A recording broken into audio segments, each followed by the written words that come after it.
आशा की किरण।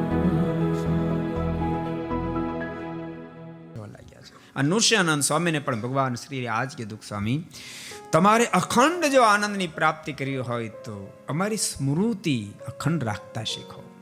અખંડ અમને હાલતા ચાલતા ખાતા પીતા સર્વે ક્રિયામાં યાદ કરી રાખો.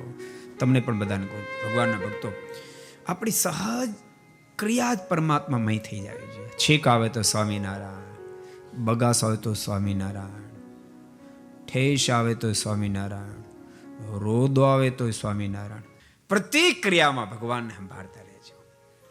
પરમાત્મામય જીવન બનાવી નાખજો અને પરમાત્મામય જીવન બનશે.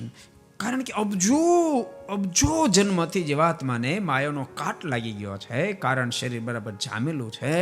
એને તોડવું હશે તો સામે એવું શસ્ત્ર ભજનનું વાપરવું પડશે. ભજન કરજો. કાલે પણ મેં તમને કીધું, જેટલી ઉંમર એટલી માળા કરશો. જેટલું તમે ભજન કરશો એટલું જીવ બળ્યો થાય, એટલું જીવમાં બળ આવશે, જેટલું ભજન વધશે. को पसंद आया हो तो लाइक करें और शेयर करना मत भूलिए. सब्सक्राइब करें सरदार कथा चैनल को और बेल आइकॉन पर क्लिक करना मत भूलिए लेटेस्ट वीडियो सबसे पहले पाने के लिए.